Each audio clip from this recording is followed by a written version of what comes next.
All right, sports fans, how's everybody out there doing?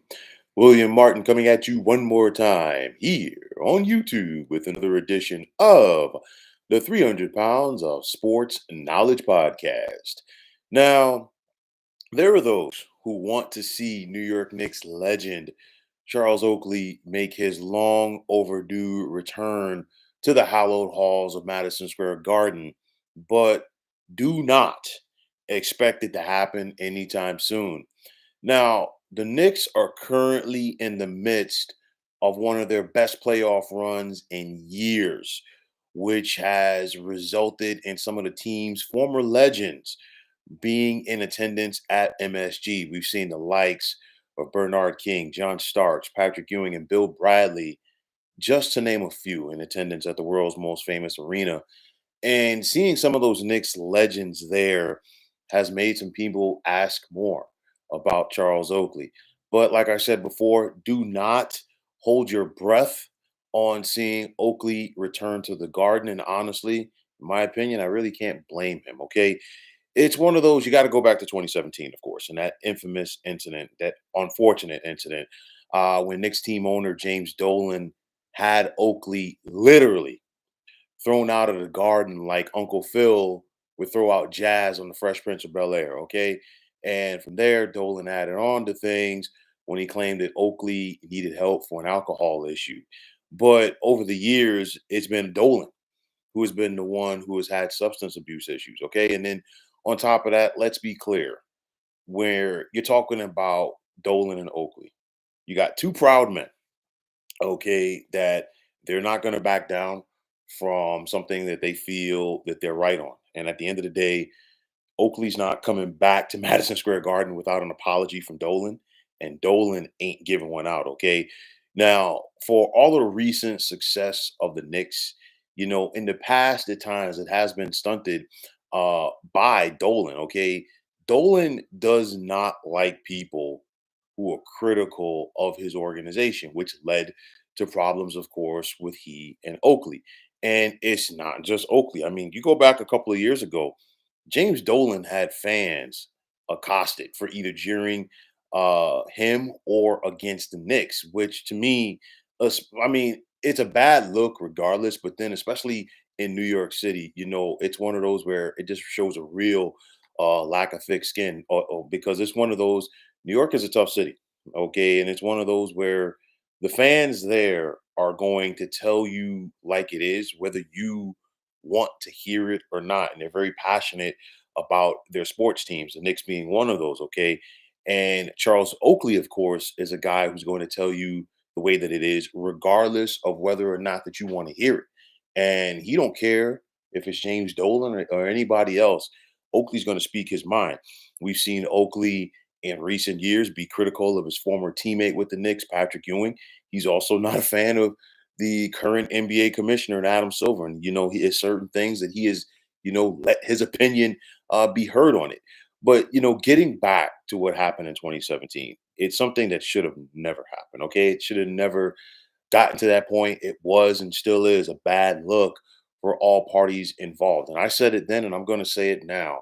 Would any other franchise in professional sports, okay, treat one of their legends the way that Oakley was treated that night? If there was an issue, you could have just talked to Charles, on the side, whatever like that. You didn't have to bring over the security and all this other stuff and made it worse than what it was. And it's just unfortunate because when you think about the Knicks of the 1990s, and of course, I know that those Knicks didn't win a championship. They were as close as you could possibly get in 1994, okay? But when you think of the Knicks of that era, yes, Patrick Ewing was their best player. No ifs, ands, or buts about it. But Charles Oakley was the heart and soul of those teams, okay? He was one of the last true enforcers in the NBA. And even though that Oakley is not a native New Yorker, the folks there, in the Big Apple, they gravitated to him because the way that he played really embodied New York City. Okay. Now, Oakley's number 34 needs to be hanging in the rafters at Madison Square Garden, but he's not going to kiss James Dolan's ass to go out there and make it happen.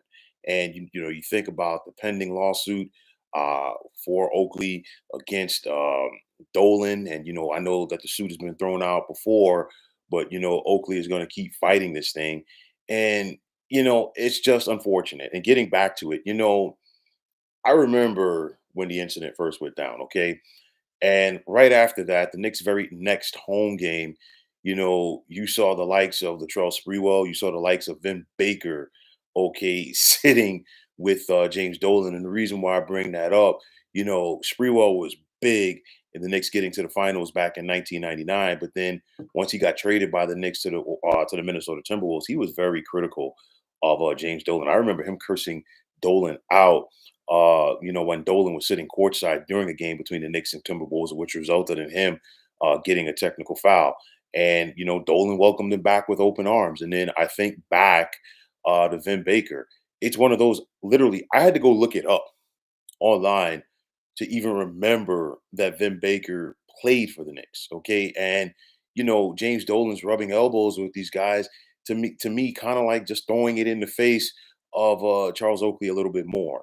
It's one of those where I think that for this to happen, even though it's probably not because the egos are going to get in the way, it's one of those where I think a lot of people have to get involved. Okay, it's one of those where you need ex players on both sides to sit down and try to get this done.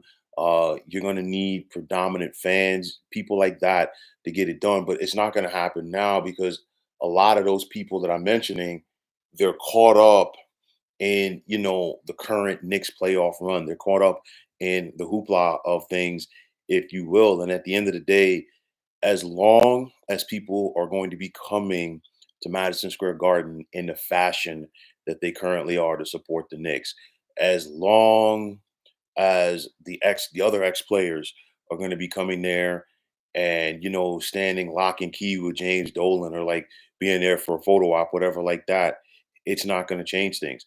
Charles Oakley is not going to bow down to James Dolan. That's the ends and ifs, ands, and buts about it.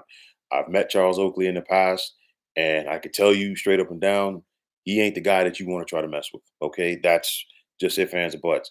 And I'm saying that from the standpoint that the same way that he carried himself, on the court, he might not go out there in the street, and I'm saying trying to look to get a fight with somebody, but at the end of the day, he's not somebody who's going to back down from somebody. That's the kind of point that I'm trying to make on that. But nonetheless, getting back to it, will we ever see Oakley return to Madison Square Garden? It would take a lot because outside of James Dolan publicly apologizing to Charles Oakley, which again, like I said, I highly doubt would ever happen, you would probably have to have a new ownership group in place to try to go out there and mend fences. And unfortunately, at the end of the day, I don't see it happening. Like again, Oakley's 34 needs to be hanging in the rafters at Madison Square Garden. He is a Knicks legend. When you talk about cleaning up the boards, only Willis Reed and Patrick Ewing have grabbed more rebounds in a Knicks uniform than one Charles Oakley. It's just an unfortunate state of affairs. The Knicks are in a great run. We've seen a lot of former players come out to support this team, but don't expect number 34 to be going back to the Garden anytime soon. Oakley is setting his ways. MSG setting their ways. Dolan, because they're basically saying, hey, you know what? No invitation was even extended. All right. But at the end of the day, it's just a sad look, and it puts a slight damper on what we're seeing so far in this postseason run by the Knicks. So, folks, that is going to wrap it up. And as always, I want to take this time out to thank all of you for tuning into the 300 Pounds of Sports Knowledge podcast here on YouTube. I want to take this time out to thank all of you fine folks out there for tuning in. And if you have not already, please feel free to subscribe to this channel. Now, if you're on the X, formerly known as Twitter, please feel free to follow me at 300 Pounds of Sports. And like I always say, if you follow me, it will be my pleasure to follow you right back. There's also the sports discussion group on Facebook at the Sports Depot 365.